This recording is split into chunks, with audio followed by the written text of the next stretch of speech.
In simple terms, Medicare fraud means that you engaged in a scheme knowingly and received money from the government that you should not have received in the first place.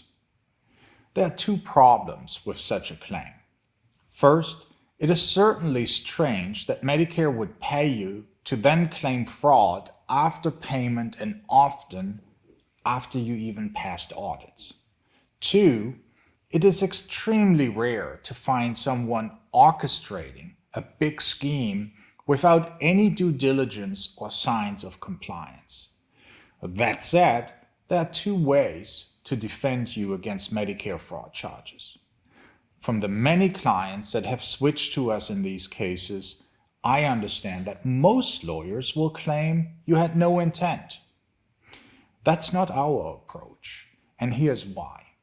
Once your lawyer says you had no intent, he essentially admits that you did break the law, however, just not intentionally. In my opinion, that approach is both dangerous and often unnecessary. It is dangerous because it leads to an admission and it forces you to use your very last line of defense, a lack of mens rea. Under my approach, I spend countless hours with my clients, hear and analyze the full chronology, and ultimately work on a factual defense to say, the factual allegations are not correct. My client did not engage in misconduct in the first place.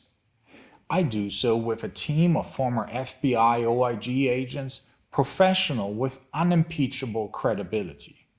They interview witnesses, help with discovery and forensics, and so add an important piece to the defense.